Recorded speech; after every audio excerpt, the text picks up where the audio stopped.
그 소리 들립니까? 예.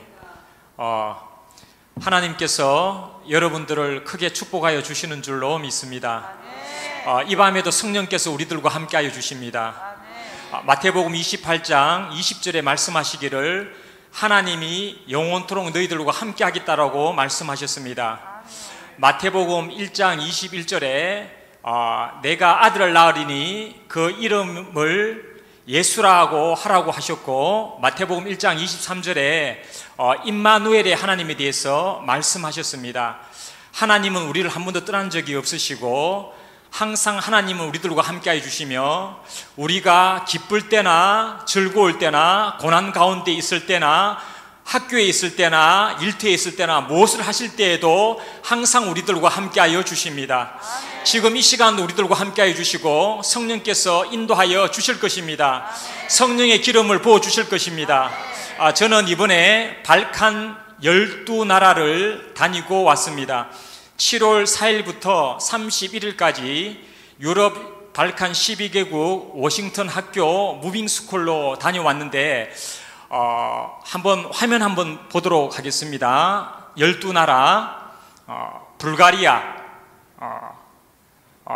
이 지도가 나오죠. 불가리아, 그리고 터키, 그리고 그리스, 알바니아, 몬테네그로, 보스니아 헤르체고비나, 그리고 크로아티아, 슬로베니아가 위에 있는데 이번에 슬로베니아에 가지는 않고 헝가리가 발칸 12국에 들지는 않거든요. 그런데 앞으로 그쪽에 이제 학생들이 가서 대학에서 공부를 해야 되기 때문에 헝가리를 갔습니다. 헝가리, 슬로베니아, 그리고 코소보, 북마게도니아, 루마니아까지 12나라를 다녀왔습니다. 그런데 이 발칸 12나라는 복음이 가장 먼저 들어갔던 곳입니다. 사도행전 16장에서 18장을 보면 알 수가 있지만은 사도 바울이 드로아에서 이제 하나님의 부름을 받고 환상을 보게 되죠. 지도 보여주실까요? 지도, 바울의 2차 전도 여행 지도를 보도록 하겠습니다. 자, 바울의 2차 전도 여행 지도인데, 제가 이번에 그리스 쪽에 이 지역들을 다녀왔어요. 사도행전 16장 6절에서 10절 말씀 우리가 다 같이 읽어보도록 하겠습니다. 사도행전 16장 6절에서 10절 말씀입니다.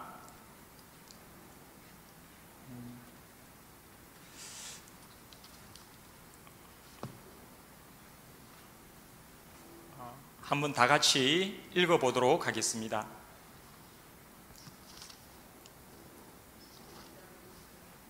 사도행전 16장 6절에서 10절. 자, 시작. 성령이 아시아에서 말씀을 전하지 못하게 하시거늘 그들이 바나바 장로 다닌가 무시아 앞에 이르러 비두니아로 가고자 하시되 예수의 영이 허락하지 아니하시는지라. 무시아를 지나 돌아오려 내려가시는데 안에 한 사람이 바울에게 보이니 마게도냐 사람 하나가 서서 그에게 소망을 이르되 마게도냐로 떠나와서 우리를 이루라 하라는 바울이 그 환상을 알았는데 우리가 그러고 마게도냐로 떠나기를 주시니 이는 하나님이 저 사람들에게 복음을 전하라고 우리를 부르시는 모든이라. 아멘. 성경에 나오는 이 지역들을 방금 우리가 지도를 통해서 보았지요. 지금 이제 그리스 지역에 있는데, 다시 우리가 다시 사진을 좀 보여주세요. 12나라 갔던 거, 불가리아 사진, 이 사진 말고 저희들 찍었던 사진이 있거든요. 단체로 찍었던 사진. 이제 불가리아 사진부터 쭉 한번 보여주세요. 이게 불가리아 사진입니다. 저희들이 이번에 갔던 곳. 이건 이제 신의 눈이라는 곳이고 동굴이죠. 또 계속 불가리아 이제 저희들이 이제 트레킹 했던 곳이고, 너무나도 아름다운 곳입니다. 자, 그리고 터키를 좀 보여주십시오. 이 터키입니다. 배를 타고 여기 이제 이슬람 사원인데 지금 이제 이슬람 국가가 됐죠. 참 안타까운 일이죠. 터키. 뭐 계속해서 한번 좀 더 보여주실래요? 터키. 이거 이제 맛있는 거 먹었던 거.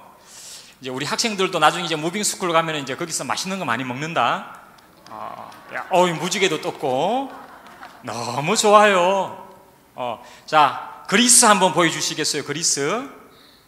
여기가 이제 네아폴리입니다. 네아폴리. 방금 성경에 보셨죠? 사도 바울이 드로아에서 배를 타고 그라데라는 섬에, 사모드라게 섬에서 이제 네아폴리스라고 하는데, 뉴타운입니다. 뉴타운. 새로운 도시라는 뜻인데, 네아폴리. 그리고 이제 빌립보. 여기 이제 빌립보 사도 바울 이제 입항 기념교회인데, 또 계속해서 좀 사진 보여주실래요? 예, 빌립보 도수교. 여기는 이제 빌립보입니다. 원형 경기장. 그리고 이제 사도 바울이 갇혔던 감옥. 예, 감옥이죠. 또 계속해서 여기는 이제 루디아입니다. 루디아 교회당인데 그 앞에 계속 보여주실래요? 여기 이제 베레아고. 또 계속해서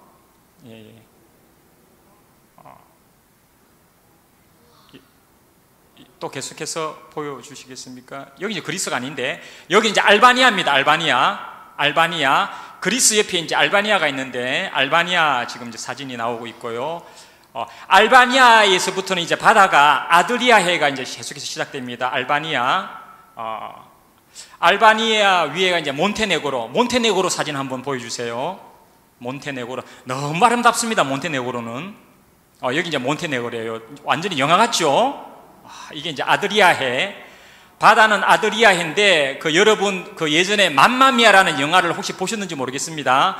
맘마미아 2가 바로 이제 크로아티아 바다를 배경으로 했고 이제 맘마미아 1이 그리스 바다를 배경으로 했죠. 근데 이제 여기 다 아드리아해니까 똑같은 바다라고 볼 수가 있습니다.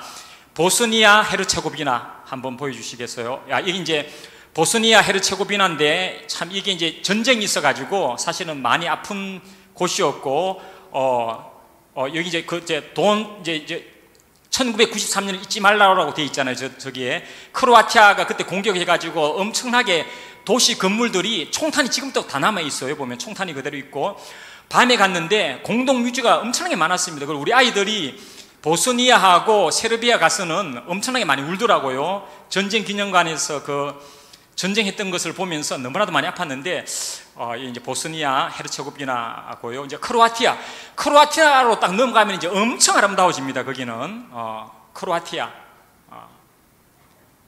벌써 뭐 폭포가 막 흐르지 않습니까? 제가 두 손 들고 있고 이 보십시오. 놀랍습니다. 나는 크로아티아에 가가지고 요정이 왜 초록색인 줄 알았습니다. 물이 초록색이니까 거기서 보면은 딱 요정 색깔이 초록색으로 나오겠더라고요. 자, 크로아티아 이 보십시오. 물이 자, 크로아티아 계속해서 크로아티아 영상 한번 틀어보실래요? 여기 이제 베레아하고 여기는 베레아하고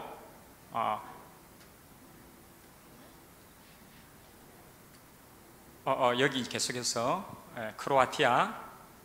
물이 너무 아름답죠. 여기는 베레아. 베레아 한번 틀어봐 주세요. 괜찮습니다. 베레아 한번 틀어봐 주세요. 베레아.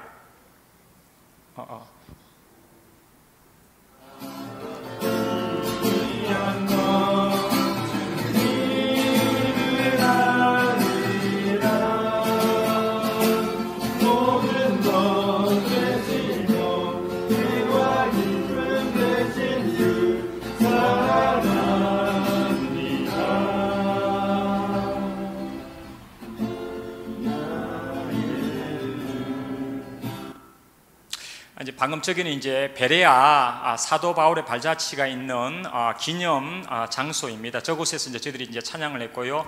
헝가리 한번 보여주세요. 사진, 헝가리 사진. 헝가리 사진. 여기는 헝가리. 이건 인민. 여기는 허가리 이제 다뉴버강이죠. 도나우강. 저기 이제 몇 해 전에 참사가 있었던 곳인데 또 헝가리 계속해서 보여주십시오. 헝가리, 세르비아. 여기 이제 세르비아고요. 코소보, 여기 이제 코소보입니다. 코소보 이제 검은새 평원. 앞으로 저곳에서 10만 명이 모이는 대형 집회가 이루어질 줄로 믿습니다. 코소보.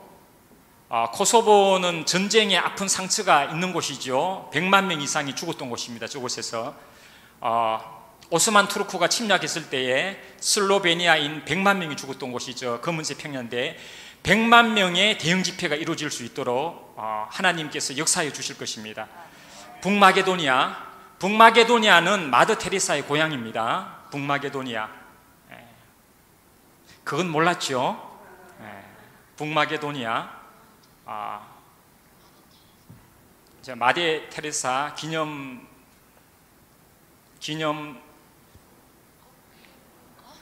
여기 우리 박준호 이사장님 아시죠? 항소하고 힘을 기르라고 저건 이제 루마니아인데 이제 루마니아 저 뒤에 보이는 건물이 인민대회당인데 전 세계에서 두 번째로 큰 건물입니다. 두 번째로 큰 건물인데 가장 큰 건물이 어디게요?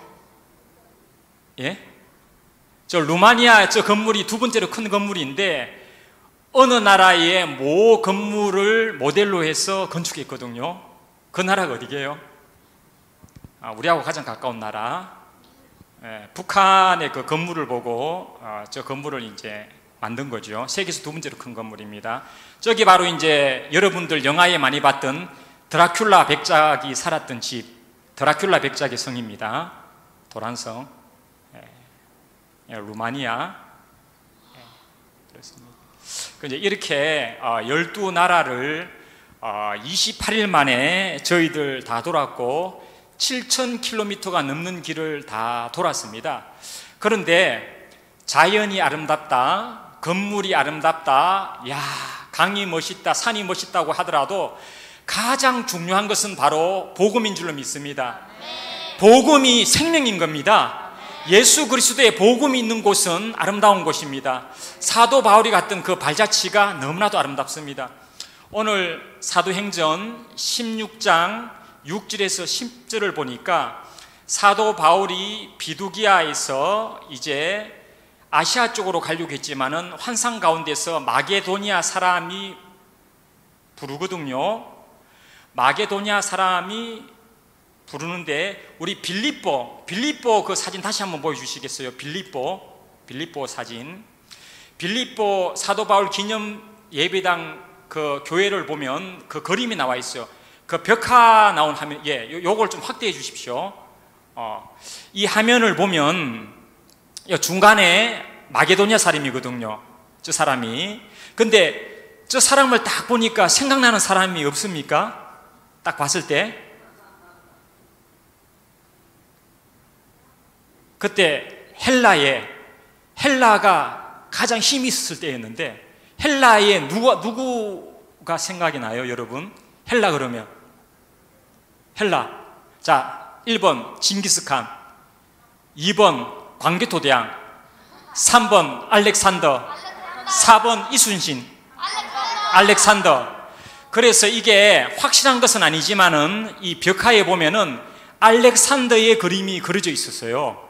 그래서 사도 바울이 사도행전 16장 6절에서 10절에 이 환상을 봤는데 마게도냐 사람의 환상을 봤는데 그 인물이 알렉산더였을 것이다. 이렇게 이제 추측을 하고 있습니다. 그래서 이 사진이 알렉산더 사진이에요. 데살로니가에 가보면 우리 데살로니가 사진 한번 보여주실래요? 데살로니가는 지금도 그리스에서 두 번째로 큰 성인데 이 바닷가에 그건 에게해거든요. 에게해. 여기는 알렉산더 대왕입니다. 알렉산더는 키가 크지 않아요. 조그만합니다. 아담합니다. 아까 우리 그 그림에 봤잖아요. 예쁘장하게 생겼잖아요. 알렉산더 대왕은 키가 크지 않고 예쁘장하게 생겼어요. 키도 작고. 근데 아주 이제 빨랐다고 하는데 이게 이제 데살로니가의 그 알렉산더의 상입니다. 그래서 알렉산더하고 좀 많이 닮았죠. 사도 바울이 마게도냐인의 환상을 봤는데 그것이 알렉산더였을 것이다라고 추측을 하고 있습니다. 이제 하나님께서는 사도 바울을 드로아가 여러분 트로이 목마 알지요? 트로이가 바로 드로아입니다. 트로이가 드로아인데 드로아에서 배를 타고 사모드라게 섬으로 갑니다.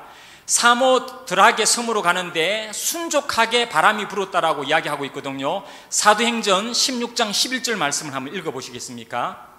사도행전 16장 11절 말씀 같이 시작.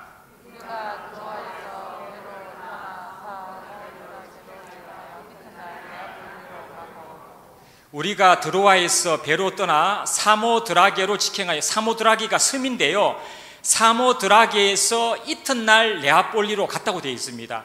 사실 그때 배를 타고 드로아에서 네아폴리로 가려면 한 5일 정도의 시간이 걸렸어요. 그런데 제가 겪었는데요, 이번에 참 묘하게 겪었는데요, 저희들이 네아폴리로 가는 그날 밤에 엄청난 태풍이 불었습니다. 밤에 호텔에서 자는데 밖에서 막 태풍 소리가 들리면서 막 날아가는 소리 들리고 막 이러더라고요. 그때 태풍이 분 거예요. 사도 바울이 탔던 그 배에 태풍이 불어가지고 사모드라게까지 가는 게 보통 보면 한 이틀이 걸리거든요. 그리고 네아폴리까지 가는데 한 5일이 걸려요. 그런데 한 이틀 만에, 사도 바울이 이틀 만에 네아폴리에 도착하게 됩니다. 자, 네아폴리 사진 다시 한번 보여주십시오. 네아폴리.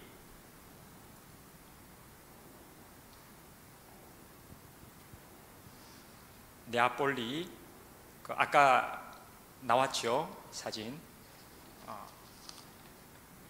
네아폴리 나왔다고 하고, 여기 나왔네요. 우리 박준욱이 이제 밤에 찍었는데 너무 아름답죠. 이제 사도 바울이 저 네아폴리에 다 도착을 한 거예요.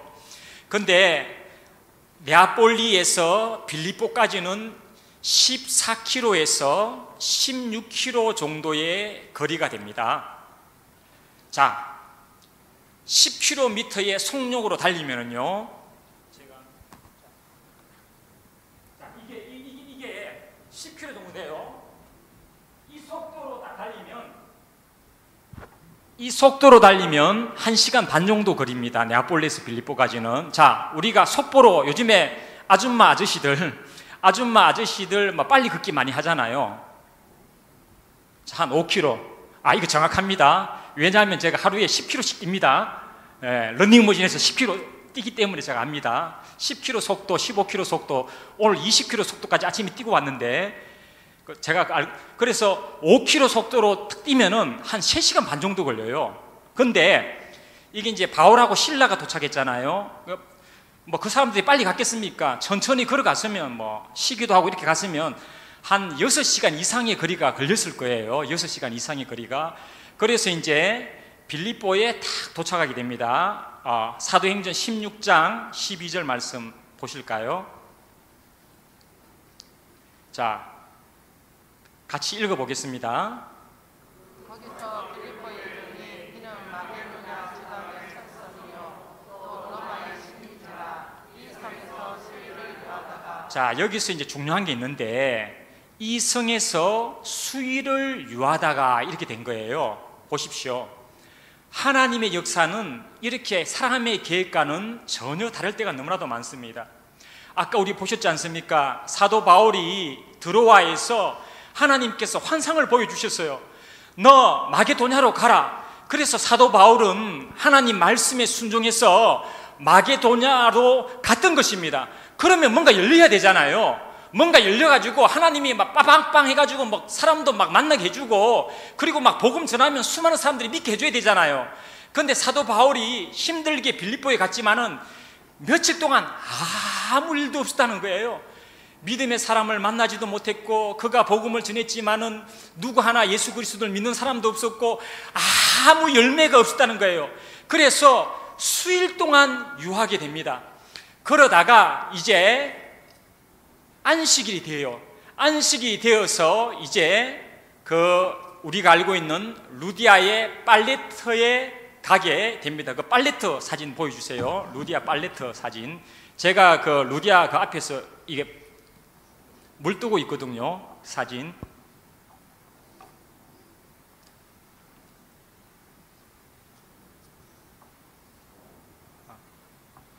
예, 이제 이 사진인데 여기가 루디아 팔레트입니다. 이제 사도 바울은 안식일이 되어서 여기 루디아 기념교회고요. 저 루디아 팔레트에 오게 됩니다. 그때 사도 바울이 복음을 증거하고 루디아가 예수 그리스도의 복음을 듣고 너무 귀하니까 우리 집에 와서 복음을 증거해달라고 하게 되는 거죠. 그러면서 그 루디아 식구들이 다 예수 그리스도를 믿게 되는 것입니다. 사도행전 16장 13절 이하 말씀을 보실까요? 자, 같이 읽어보도록 하겠습니다. 안식일에 우리가 기도할 곳이 수가하여 막 강가에 나가 거기 앉아서 모인 유대인들에게 말하되 두아디라시에 있는 자색 옷감 장사로서 하나님을 섬기는 루디아라 하는 한 여자가 말을 듣고 있을 때 주께서 그 마음을 열어 바울의 말을 따르게 하신지라. 아멘. 하나님의 역사가 16장 14절에 와서 이루어진 거예요. 수일 동안 하나님의 말씀은 이루어지지 않았습니다. 사도 바울은 너무나도 답답했습니다. 이제 안식일이 되어서 그 팔레트에 간 거예요. 빌립보시에 제가 갔거든요. 빌립보시에서 그 팔레트까지는 한 15분 정도의 거리입니다. 그 팔레트에 갔을 때 하나님은 루디아라는 사람을 준비시키셨습니다. 다시 사도행전 16장 14절 말씀을 보실까요? 두아디라 시에 있는 자색 옷감 장사로서. 루디아도 빌립보의 사람이 아니었습니다. 이 사람도 바로 요한계시록에 나오는 7교회 두아디라 교회, 계시록 2장 18절 19절 말씀입니다. 계시록 2장 18절 19절 말씀 다 보실까요? 계시록 2장 18절 19절 말씀.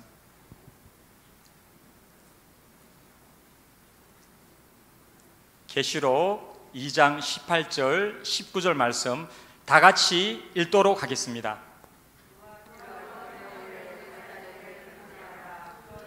불꽃 같고 그 발이 빛난 주석과 같은 하나님의 아들이 이르시되 내가 내 사업과 사랑과 믿음과 성김과 인내를 아노니 내 나중 행위가 처음 것보다 많도다. 두아디라 교회에 보낸 편지입니다.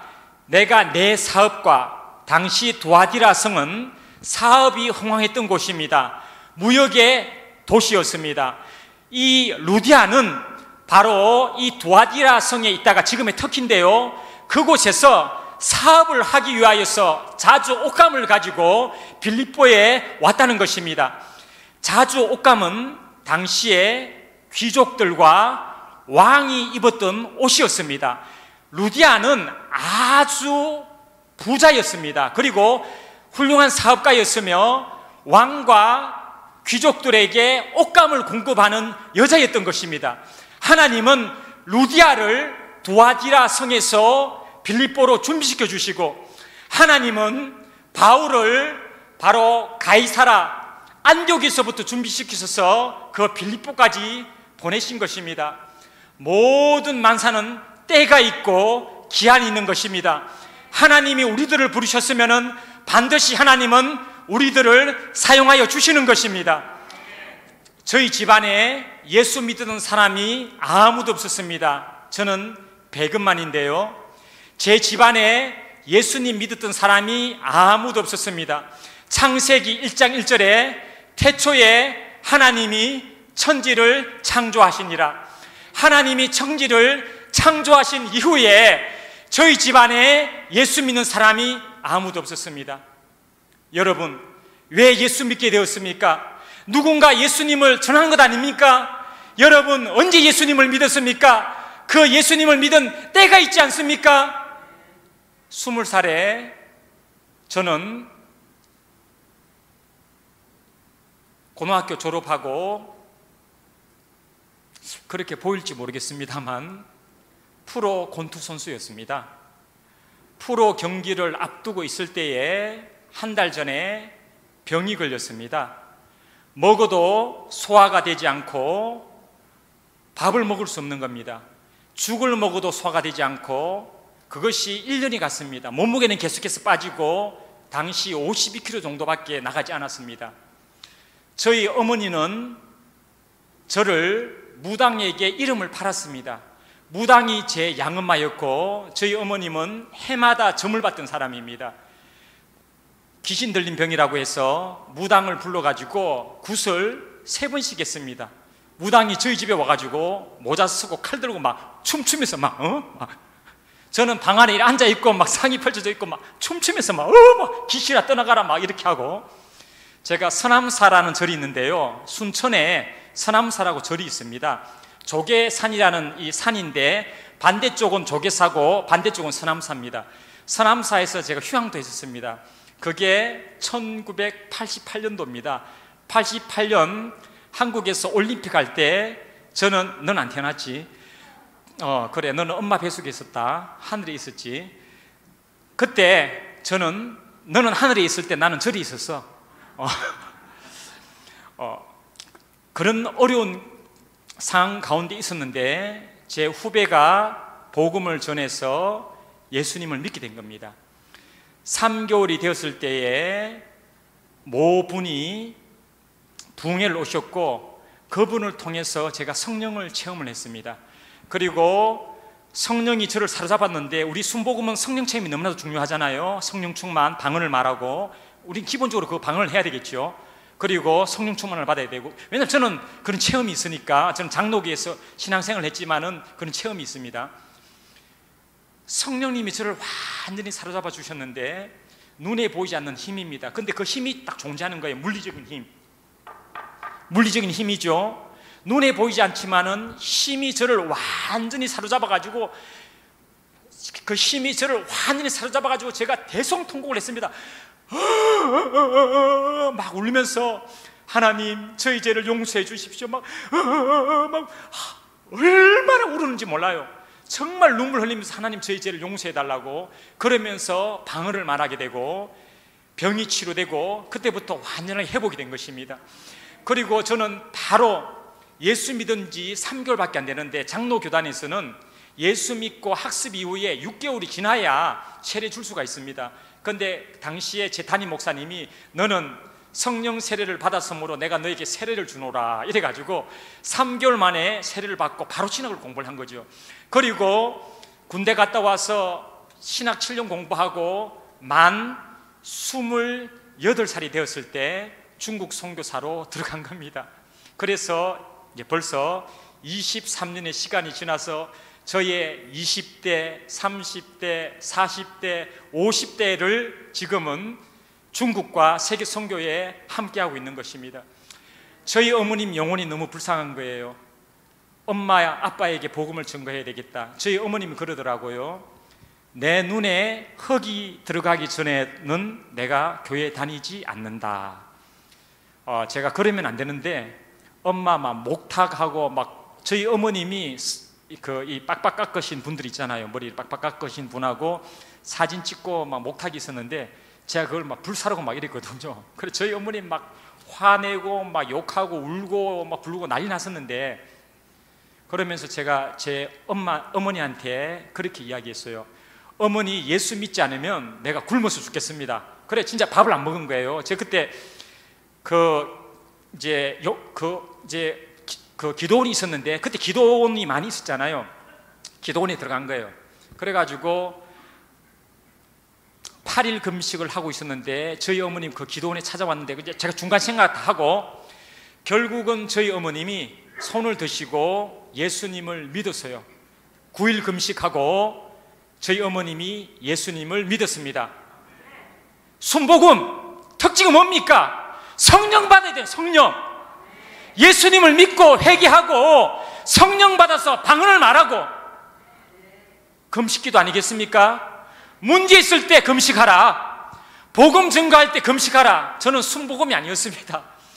장로교 다녔지만은 금식기도해서 9일 만에 저희 어머님이 예수님을 믿고, 지금까지 예수님 잘 믿고 한 교회에서 충성되게 섬기다가 소리 소문 없이 정말 교회에서 전도왕, 1년에 60여 명 전도하기도 하고 30여 명 전도하기도 하고, 저희 어머님은 루마티스 관절염이 있어가지고 인공관절을 하셨어요.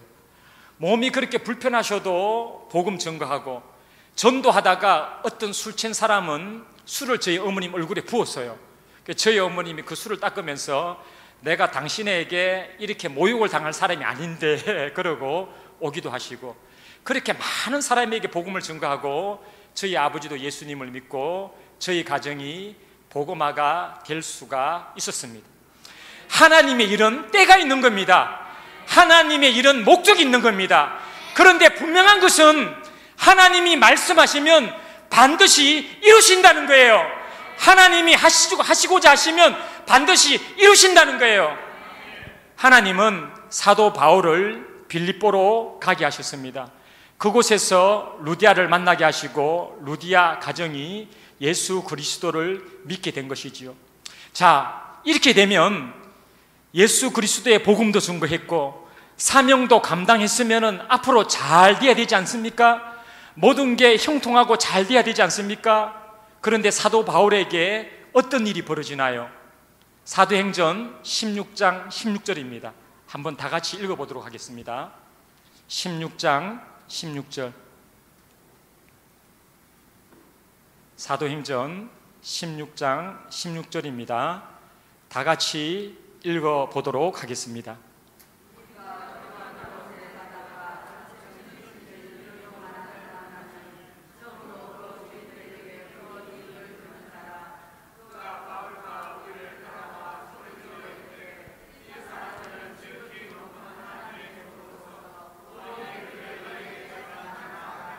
자, 이제 됐습니다. 왜냐하면 이제 시간이 많지 않기 때문에 이제 루디아도 예수님을 믿고 그 가족들도 예수님을 믿고 열매도 나타나고 이제 하나님의 일이 눈에 보이기 시작했습니다.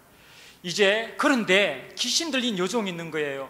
이 여종을 이용해 가지고 이득을 취하는 주인들이 여러 명이 있었습니다.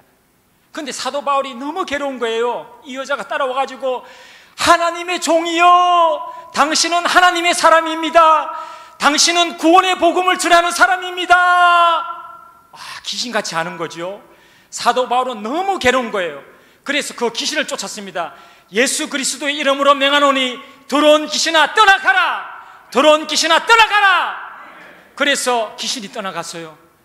이제 그 주인들은 이 여자를 통해서 돈을 벌 수가 없는 겁니다. 그러니까 화가 너무 났어요. 사람들을 선동해가지고 사도 바울과 실라를 고소해가지고 이들을 감옥에 가두게 됩니다. 그것이 아까 보셨죠? 사도 바울이 갇혔던 감옥, 그 사진 다시 한번 보여주세요. 그 사진, 사도 바울의 자, 저곳이 원래는 3층 정도 되었다라고 합니다. 그런데 다 무너졌고요.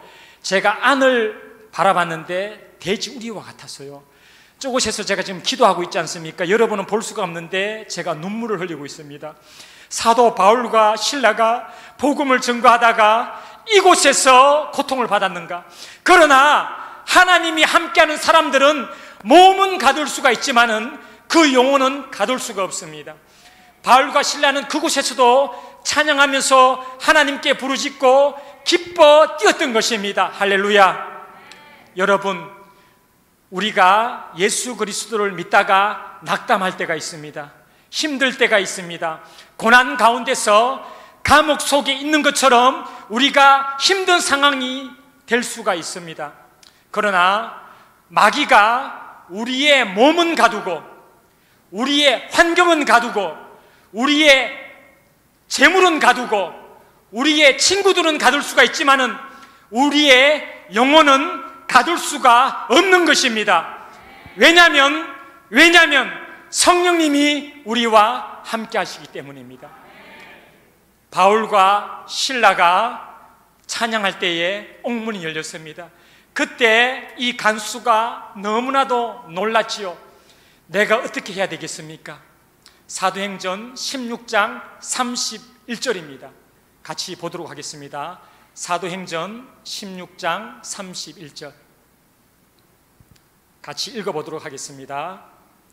이르되 주 예수를 믿으라. 그리하면 너와 내 집이 구원을 받으리라 하고 주 예수를 믿으라 그리하면 너와 내 집이 구원을 받으리라.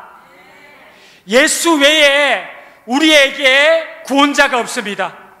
사도행전 4장 12절에 다른 이로서는 구원받을 수가 없다고 말씀하였습니다. 오직 예수 그리스도만이 우리의 구원자가 되십니다. 오직 예수 그리스도만이 우리들의 능력이 되십니다. 오직 예수 그리스도만이 우리 인생의 의미가 되는 것입니다. 20살에 만났던 그 예수 그리스도, 밤마다 교회당에 나가서 무릎 꿇으면서 기도하며 예수 그리스도를 찾았던 저의 20대, 그때의 그 기도를 예수님은 지금도 보고 계십니다.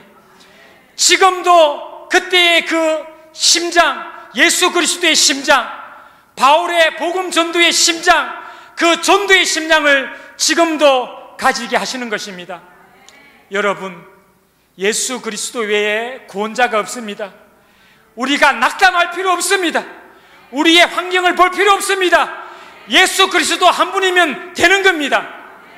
제가 이번에 유럽 갔다 와서 10일 자가격리했습니다. 많은 분들이 제보고 그럽니다. 자가격리 힘들지 않으셨어요? 아니요, 하나도 힘 안 들어요. 왜? 외롭지 않으세요? 아니요, 하나도 외롭지 않아요. 누가 함께 하셨을까요? 성령님이 함께 하기 때문에. 매일 말씀 읽고 기도하고 성령님이 함께 하기 때문에 이 10일의 자가격리 기간이 얼마나 평온한지 자가격리 또 하고 싶어요. 세상과 완전히 구별되어 가지고 세상 속에 살지만은 세상에 속한 것이 아니라 세상에서 구별되고 오직 예수 그리스도와 함께 살아가는 삶, 사도 바울이 바로 세상과 구별되어서 복음을 전가하는 그 삶, 그 삶을 살아가지 않겠습니까? 여러분, 그 삶을 살고 싶지 않습니까? 우리가 언제까지 다투고 언제까지 화내며 언제까지 세상에서 쾌락과 향락을 즐기겠습니까? 그거 다 버려도 되지 않겠습니까? 예수 그리스도 한 분이면 되는 것 아닙니까? 복음이면 되는 것 아닙니까?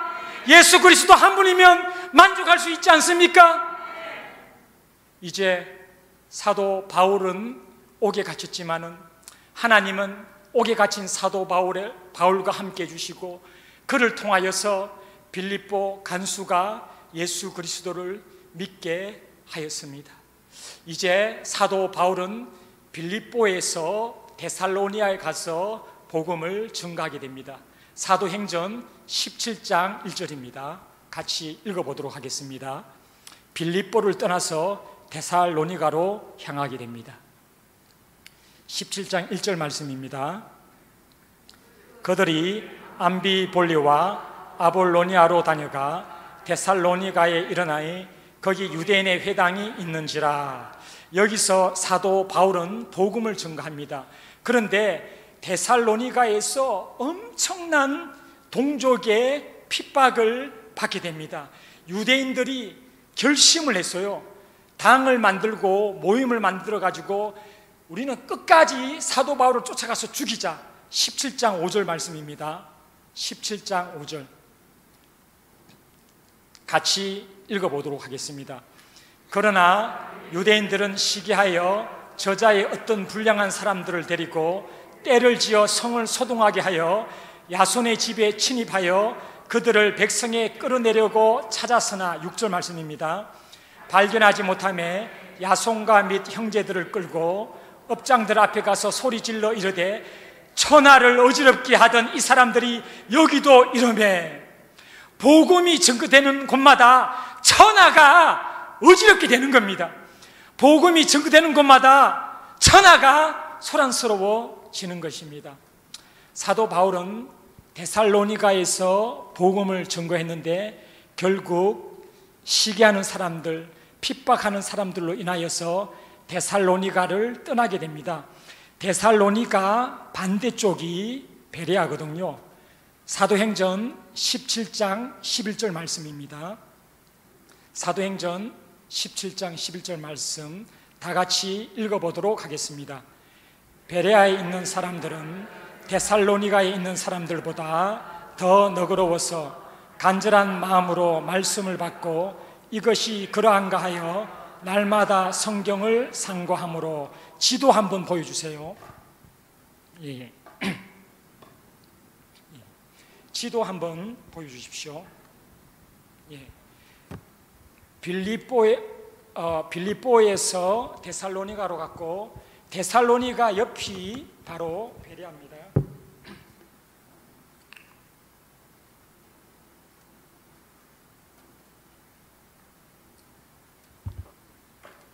베레아에 갔는데 베레아의 사람들은 데살로니가 사람들보다도 더 신사적이어서 하나님의 말씀을 받게 됩니다. 베레아 사진 다시 한번 보여주실래요? 자꾸 봐야 되거든요. 자꾸 보면 여러분, 이 바울의 2차 선교 여행지가 한눈에 다 여러분 오늘 다 이해가 다 되실 겁니다.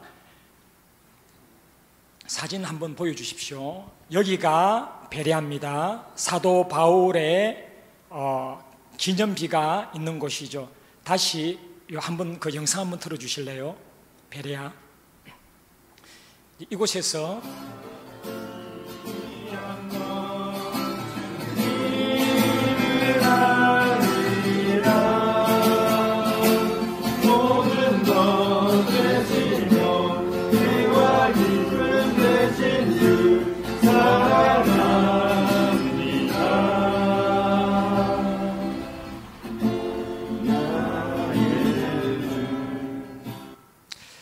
베레아의 사람들은 데살로니가 사람들보다도 더 경건하여서 하나님의 말씀을 신실하게 받습니다.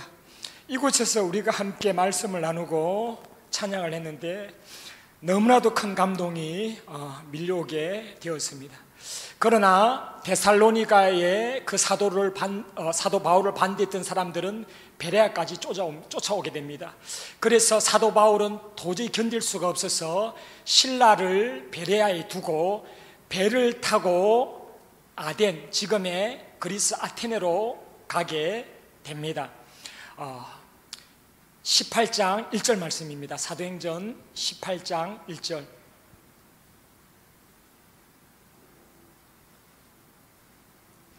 다 같이 읽어보도록 하겠습니다.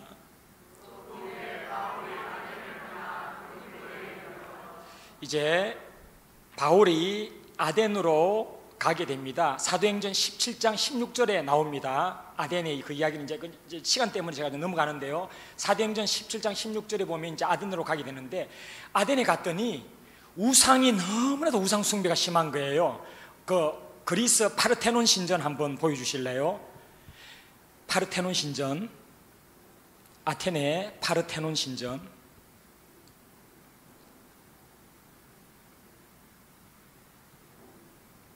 예, 저 뒤에 보이는 저 사진 뒤에 좀 확대해서 보여주시겠어요?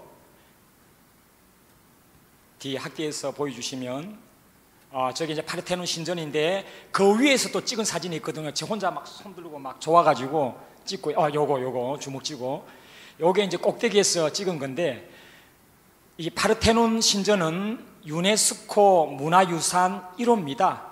아테네는 제우스 신도 있고 아폴로 신도 있고 뭐 신들이 엄청나게 많아요. 그리고 그 올림푸스 산이 있거든요. 제우스가 살았다라고 하는 올림푸스 산이 있는데 높지는 않는데 구름에 이렇게 딱 가려져 있는데 정말 신비감이 좀 있어요. 야, 저곳에 뭔가가 있을 것 같고 하늘에 누가 사람이 살 것 같은 그런 느낌이 드는데요. 이 아테네 사람들은 저 파르테논 신전에서 아테나라는 여자 신을 숭배했습니다. 아테네 사람들이 아테나라는 여신을 숭배했고 많은 신들을 숭배를 했던 것입니다. 사도 바울은 아테네에서 복음을 전거했지만은 그곳에 당시에 두 가지 학파가 있었습니다. 에피크로스, 따라해 보실래요? 에피크로스, 소피아. 두 가지 학파가 있었습니다. 에피크로스 학파는 쾌락주의자들이었고 소피아 학파는 철학주의자였죠. 이 사람들이 맨날 하는 게 변론하는 거예요. 이 사람들은 밥만 먹으면 변론하는 건데 사도 바울이 아마 이곳에서 복음을 전가하기가 상당히 힘들었던 것 같습니다. 그래서 사도 바울은 고린도로 가게 됩니다. 고린도로 가게 되는데 다시 18장 1절 말씀입니다. 고린도, 이제 요 고린도 사진인데요. 저기 이제 아폴로 신전이거든요. 고린도 옛 유적지인데 저기 이제 아폴로 신전입니다. 저 있는 저 기둥이. 자, 그 후에 바울이 아덴을 떠나 고린도에 이르러 여기서 누구를 만나느냐 하면은 아굴라와 브리스길라를 만나게 됩니다. 여러분, 아굴라와 브리스길라 너무나도 잘 아시잖아요. 자, 2절 말씀 같이 읽도록 하겠습니다.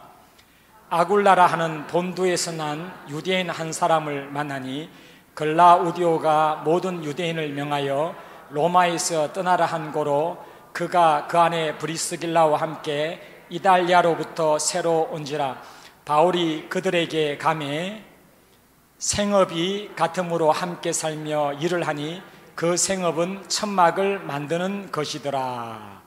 고린도에서 아굴라와 브리스길라를 만나게 되고 사도 바울은 사실 고린도 교회에 엄청난 투자를 하게 됩니다. 여러분들이 잘 아시는 대로 고린도 교회는 성숙하지 못하다라고 사도 바울에게 이야기를 듣지만은 사실 사도 바울은 이 고린도 교회에서 엄청난 투자를 하게 되는데 11절 말씀입니다. 18장 11절 말씀 사도행전 같이 읽도록 하겠습니다. 1년 6개월을 머물며 그들 가운데서 하나님의 말씀을 가르치니라. 1년 6개월 동안 고린도에서 사도 바울은 하나님의 말씀을 전하게 됩니다. 고린도는 아테네 반대쪽에 있거든요. 지도 다시 한번 보여주세요. 지도. 네. 자, 이제 다시 한번 정리를 해보겠습니다. 지도. 자, 사도 바울은 드로아, 조금 크게 한번 해보실래요? 드로아, 그쪽 부분, 이거 됐습니다. 드로아에서 배를 타고 좀 낮춰서 밑으로 좀 낮춰주실래요? 예. 네아폴리에 도착하게 되죠. 네아폴리는 네아폴리스, 뉴타운, 새로운 성읍이라는 뜻이다. 네아폴리 도착하고 네아폴리에서 이제 바울과 실라는 빌립보로 가게 됩니다. 빌립보까지 거리는 14km에서 16km 정도 됩니다. 이제 반나절의 시간이 걸릴 텐데 빌립보로 가게 됩니다. 빌립보에 있었지만은 며칠 동안 아무 일도 없는 겁니다. 너무 답답했지요. 안식일이 되었습니다. 그래서 기도하러 이제 루디아의 빨레타로 가게 됩니다. 빨레타에서 루디아를 만나고 복음을 전가하고 루디아의 모든 식구들이 예수님을 믿게 됩니다. 그런데 또 안식일이 되고 그 안식일에 복음을 전가하러 가다가 기도하러 가다가 점하는 여인을 만나게 되죠. 귀신을 쫓았는데 그 주인들이 사도 바울을 감옥에 가두게 됩니다. 감옥에 갇힌 바울과 실라는 거기서 찬양을 했고 옥문이 터졌고 이제 간수가 예수 그리스도를 믿게 된 것입니다. 그리고 이제 빌립보에서 암비볼리 아볼로니아를 거쳐가지고 데살로니가로 갑니다. 데살로니가는 원래 헬라어로 데살로니키입니다. 데살로니키 아까 알렉산더 대왕의 상을 보셨지 않습니까? 바로 빌립 왕 알렉산더의 아버지 이름이 빌립 2세입니다. 빌립 2세. 그래서 빌립보가 빌립 2세의 이름을 따라서 지어졌는데 데살로니키는 바로 그 알렉산더 대왕의 여동생 이름이 데살로니키입니다. 그래서 알렉산더 대왕의 그 여동생의 이름을 따가지고 데살로니키, 그게 이제 우리나라 말로 번역된 게 데살로니가죠. 데살로니가에서 복음을 전가했는데 상당한 핍박을 받게 되어가지고 바로 건너면 베레아죠. 베레아서 복음을 전거하고 그곳에서 데살로니가에서 온 그 무리들에 의해 가지고 육지로 간 게 아닙니다. 육지로 아테네로 간 게 아니라 배를 타고 저 바다 있죠. 저게 에게해입니다. 에게해. 바다를 통해 가지고 아덴으로 딱 들어가게 됩니다. 근데 아덴에서 반대쪽으로 딱 가면 지금 고린도예요. 고린도 밑에 그죠? 고린도가 있죠.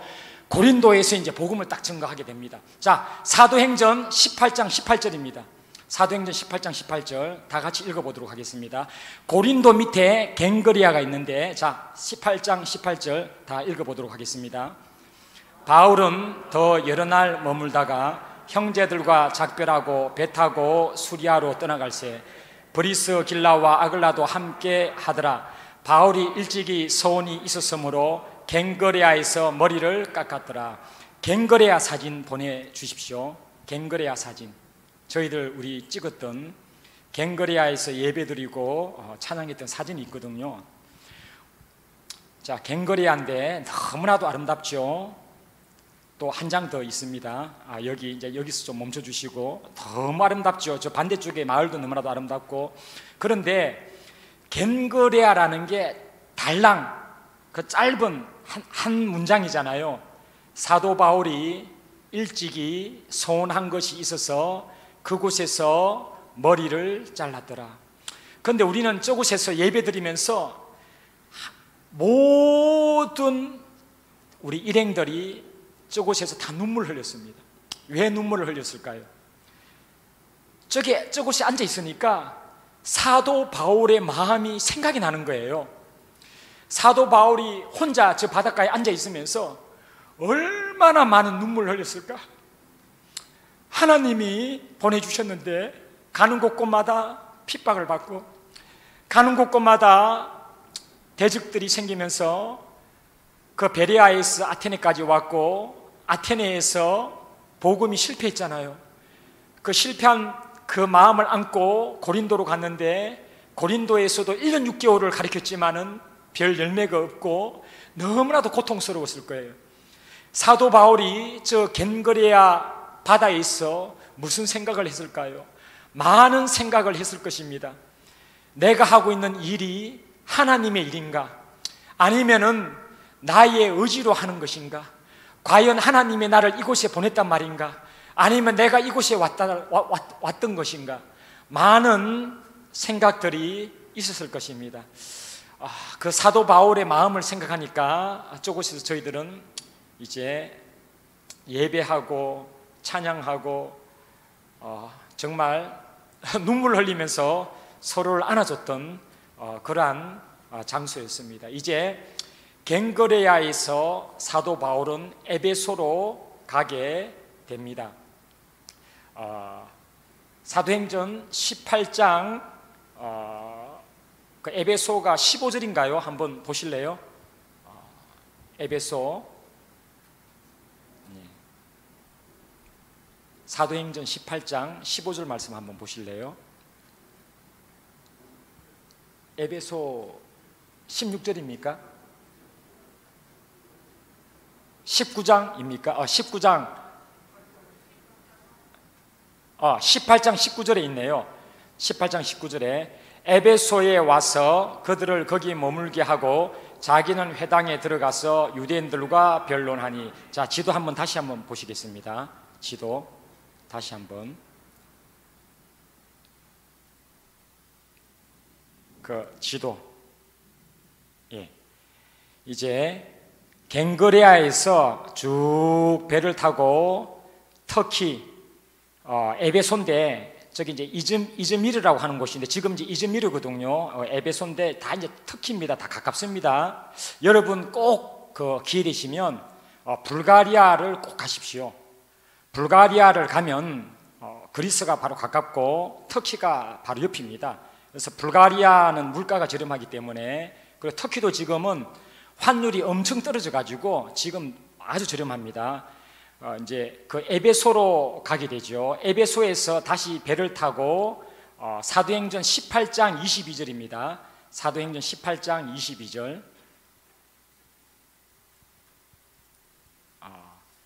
같이 읽어보도록 하겠습니다. 가이사라에 상륙하여 올라가 교회의 안부를 물은 후에 안디옥으로 내려가서, 이제 사도 바울의 2차 전도 여행이 끝나게 됩니다. 가이사라는 예루살렘하고 상당히 가까운데, 가이사라에 상륙하여 올라가 교회의 안부를 물은 후에 안디옥으로 내려가게 됩니다. 여러분, 안디옥 하면 생각나는 게 있죠. 뭡니까? 안디옥. 안디옥 하면 뭐가 생각나?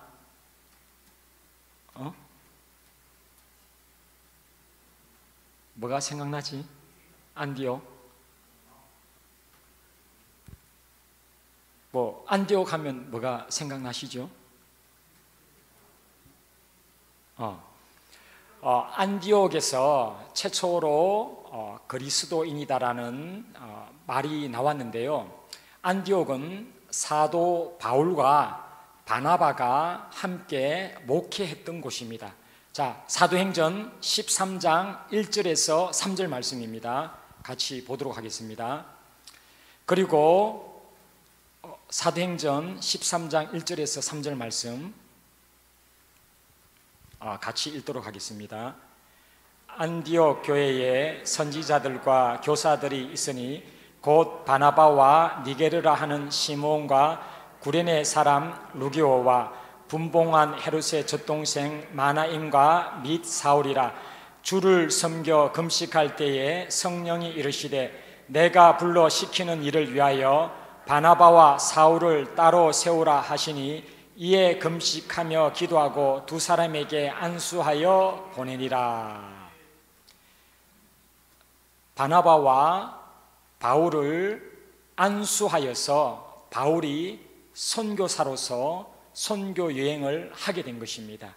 그래서 사도 바울은 하나님께 귀하게 쓰임을 받을 수가 있었습니다.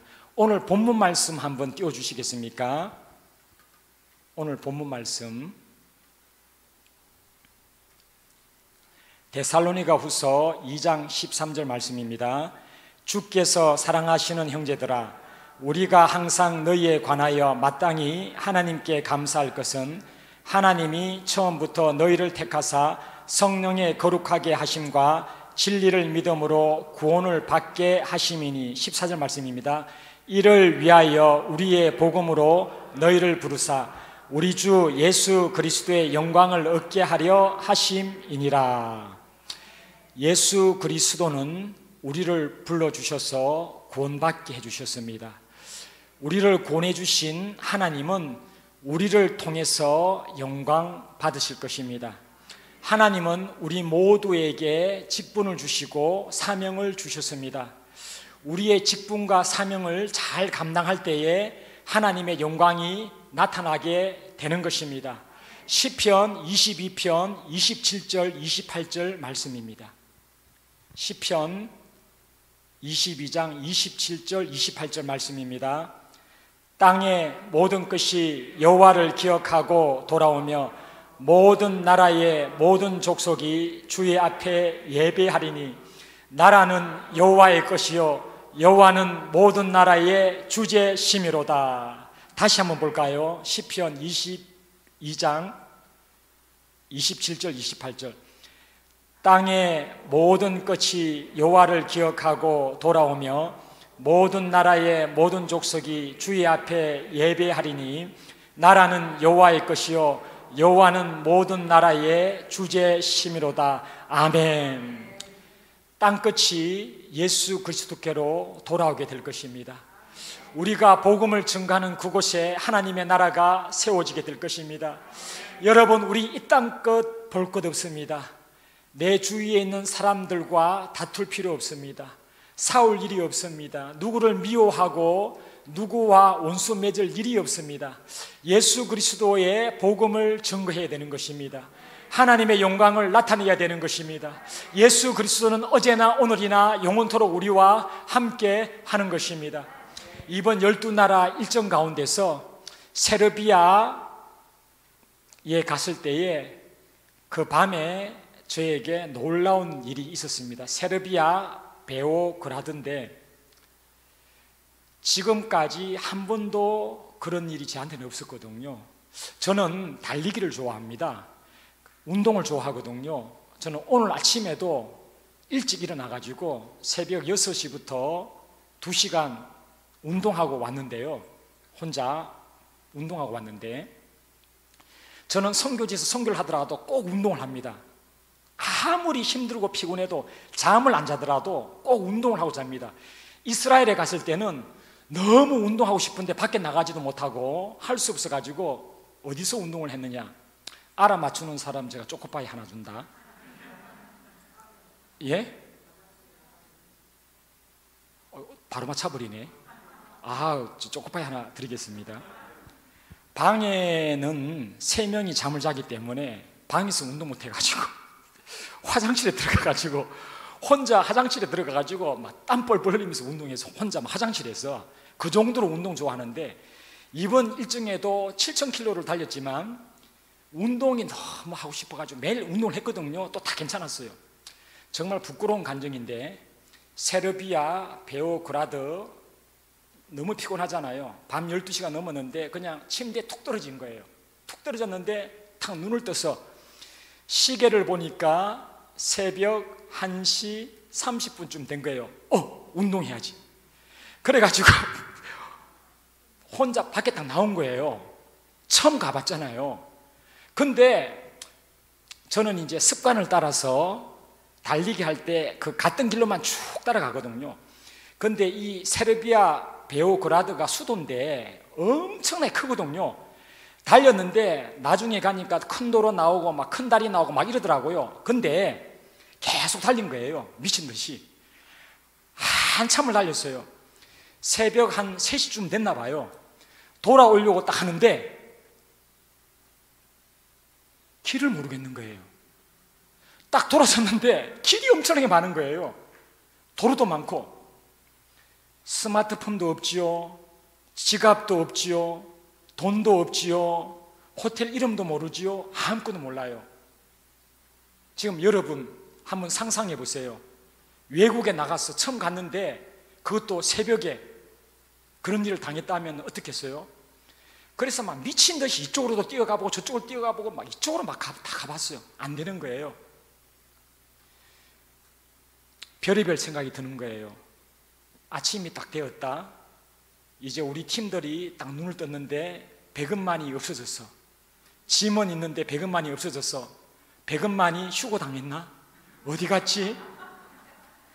배근만은 도대체 어디로 사라진 걸까? 그럼 우리 일정이 완전히 파괴되는 거잖아요. 그런 생각도 들고, 나는 돈도 없는데 이제 국제 미아가 되겠구나, 이 생각이 들더라고요. 여러분 같으면 어떻게 하실 거예요? 이 위급한 순간에 어떻게 할 것 같아? 어떻게 해야 될 것 같아? 그래가지고 캄캄하니까 새벽 3시 사람들도 없어요.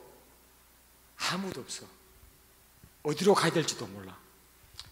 이제 딱 순간 딱 지혜가 떠올랐어요. 도로로 막 뛰어갔어요. 도로로. 그래가지고 이제 아무 차나 막 손 흔들어서 막 이렇게 막 간절하겠죠, 제가. 했더니 차가 딱 섰는데 택시인 거예요. 할아버지야. 제가 이제 영어를 조금 하거든요. 내가 이제 영어로 이야기를 한 거예요. 그래서 영어 공부를 해야 되는 거야. 그래서 영어 공부해야 돼요. 그래서 국제적인 시각이 있어야 돼. 국내만 있었던 사람들은 외국 나가면 못 살아요. 나 외국에 다녀보니까 그 경험이 있으니까 되는 거야. 영어 하라고, 영어. 나는 영어하고 중국어 하거든. 영어를 해야 돼요, 영어를. 그 운전기사한테 영어로 이야기를 한 거예요. 나는 한국 사람인데 여기 오늘 일행들하고 왔는데 내가 지금 달리다가 길을 잃었다. 나를 저 파출소에다가 좀 데려달라. 돈도 없다. 근데 그 운전기사가 타라 그러더라고요. 정말 하나님이 루디아를 준비시켜 주신 것처럼 정말 좋은 분을 준비시켜 준 거죠. 그래서 이제 딱 파출소에 갔는데 세르비아 사람들이 엄청 크거든요. 키가 막 이렇게 덩치가 엄청 큰데 경찰이 딱 나오더라고요. 그러더니 들어갔는데 제보고 제가 이제 그렇게 이야기했어요. 내가 우리 엄마하고 우리 어머니하고 전화할 수 있도록 좀 해달라. 했더니 안 된다는 거예요. 방법이 없다. 너 여기 있다가 아침에 대사관하고 연락해라, 이렇게 이야기를 하더라고요. 그런데 아침 되면 이미 늦은 거잖아요. 난리 난 거잖아요. 그래가지고 안 된다. 정말 그 한국에 있는 우리 어머니하고 전화 좀 할 수 있도록 해달라 그랬는데 마침 여자 한 분이 딱 나오더라고요. 여자 경찰이 툭툭거리더라고요. 틱틱거리면서 야, 너 여권 번호 말해. 야, 너 이름 영어 말해. 이렇게 이야기하더라고요. 가르쳐 딱 줬더니 정말 신기하게, 정말 생각 못했거든요. 내가 어디 묵었는지 어느 호텔인지 쫙 나오는 거예요. 주소가. 저는 정말 신기했어요. 그 순간. 그래서 나는 그 호텔 주소가 제가 머무르는 호텔 주소가 아니고 너 아침까지 여기 있으라는 줄 알고 나 여기 안 간다고 제가 나 여기 호텔 갈 수 없다고 막 했더니 하는 이야기가 야 여기가 네가 지금 머무르고 있는 호텔이 이러더라고요. 그래가지고 운전기사를 부르더라고요. 근데 운전기사가 또 전직 경찰이더라고요. 그래가지고 그 경찰이 저를 차 태워가지고 한참을 가는데 딱 제 호텔 앞에 태워다 주는 거예요. 제가 있잖아요, 호텔 방문을 딱 열고 딱 들어갔는데 저하고 함께 그 잤던 예준이가 있거든요. 예준이 보는데 엄청 감격스러운 거예요. 야 너가 내 옆에 있음이 나는 축복이다. 그 옆에 있는 사람한테 한번 이야기해 보세요. 당신이 옆에 있어줘서 축복입니다. 한번 이야기 한번 해보세요. 여러분 진짜 이런 거를 겪어보면은요, 방에 예준이를 딱 보는데 예준이가 말썽 피우는 애인데 예준이를 보는데도 너무 반가운 거예요. 너무 사랑스러운 거예요. 새벽에 함께 했던 그 김하일 선교사님이 있거든요. 방문을 막 두드렸어요. 김하일 선교사님 나왔어요. 김하일 선교사님 내가 얼굴을 막 만졌어요. 막 얼굴을 막 이렇게 막 좀 나는 이거 음성이니까 PCR 진짜 이 김하일 선교사님이 맞느냐고 진짜요. 그래서 내가 그 선교사님한테 이야기를 했어요. 상황을. 여러분 진짜 제가 한 번 더 느꼈거든요. 내가 조금 뛴다고. 뭐 얼마나 뛰겠어요. 제가요 얼마나 이래서 수영 잘한다는 사람이 물에 빠져 죽고요, 좀 달린다는 사람이 달리다가 죽고요. 제가 얼마나 겸손했는지 졌는지 알 수가 없습니다. 그러면서 다시 하나님께서 함께 주신 그 은혜가 너무나도 감사했습니다. 제가 선교 23년 했다고요?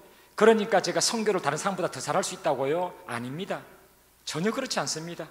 제가 23년 동안 수많은 나라에 가고 수많은 것을 경험했지만은 그 한순간에 무너질 수 있는 게 저라는 존재입니다. 여러분이 정말 뛰어납니다. 여러분들이 정말 우수합니다. 하나님이 여러분들 정말 사랑하시고 정말 많이 축복해 주십니다. 아니요, 단 하루아침에 무너질 수 있는 존재가 연약한 우리들입니다. 우리는 나 자신을 믿을 수 없고 나 자신을 자랑할 수가 없습니다.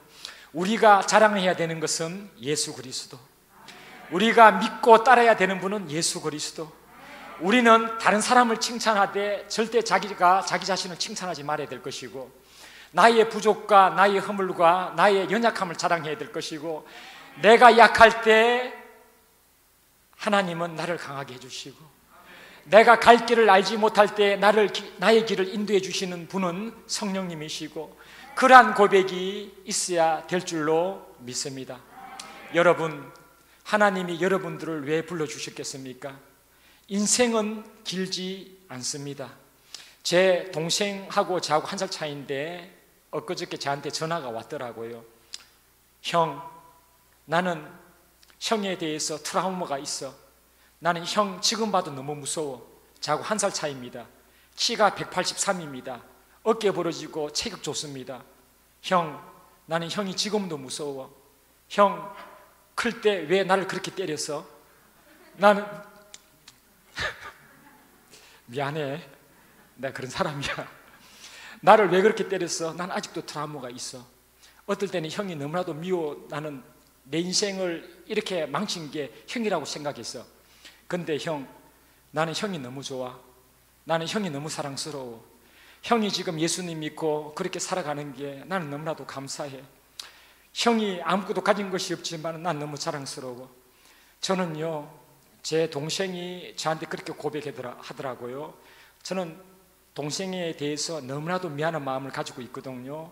클 때 너무나도 많이 때렸고 너무나도 많이 괴롭혔고 너무나도 힘들게 했던 그 형, 못된 형, 그리고 학교 다닐 때 그 나쁜 소문이 제 동생 제가 좀 괜찮은 고등학교 다녔거든요. 울산에서 명문고등학교를 다녔는데 제 동생이 실력이 됨에도 불구하고 제 학교에 안 왔어요. 다른 학교에 갔습니다. 제 때문에 100원 만의 동생이라는 게 알려질까 봐.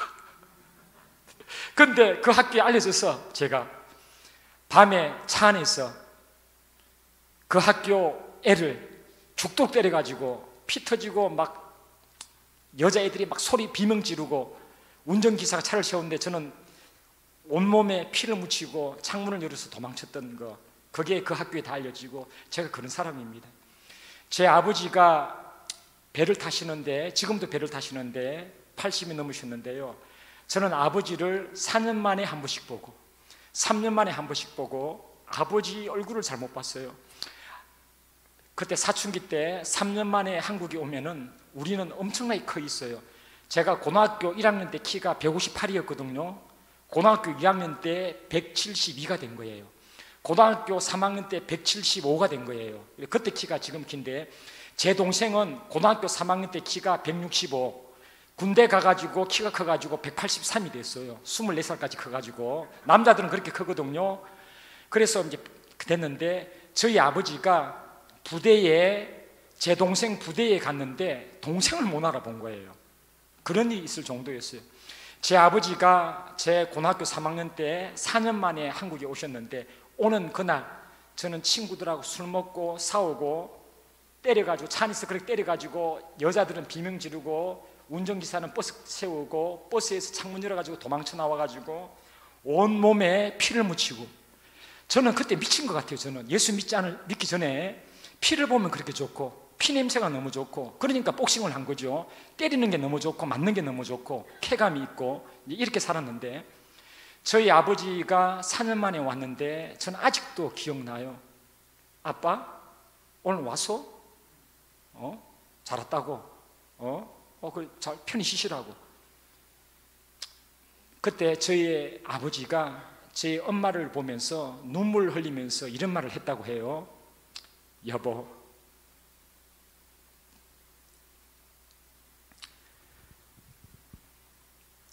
금만이는 인간이 안 될 것 같으니까 금만이 포기하고 당신 마음 편안하게 살으라고.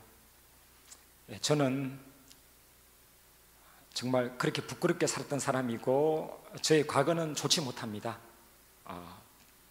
안 가야 될 곳도 많이 갔고 안 들어가야 될 곳도 들어갔고, 이제 그런데 예수 그리스도를 만나고 제 인생이 완전히 바뀌었습니다.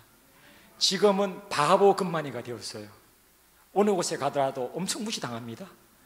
엄청 욕 듣습니다. 엄청 이렇게 막 저한테 함부로 대하는 사람들도 많습니다. 왜냐하면 바보니까, 예수 바보가 되어가지고 화내지 않으니까, 성내지 않으니까, 항상 누구에게도 이렇게 좋은 말로 대하니까 막 저한테 막 소리치고 막 이래요. 내 과거 알면 그렇게 소리 못 칠 텐데 저한테 막 소리치고 막 이러거든요. 함부로 막 하거든요. 그래서 그냥 침묵하고 지나고 예, 뭐 알겠습니다 이러고 바보 금만이가 되었죠. 여러분, 하나님은 우리들을 불러주셨습니다. 그리고 하나님은 우리들에게 사명을 주셨습니다. 이제 앞으로 여러분들 기회가 있으면 그 유럽의 발칸반도 한번 가보십시오. 그러면 신약 성경이 열리게 될 것입니다. 그리고 사도 바울의 그 길을 보면서 하나님의 그 임재를 느낄 수 있게 될 것입니다. 여러분, 오늘 저녁에 여러분들과 귀한 시간 나눌 수 있어서 너무나도 감사합니다. 감사합니다.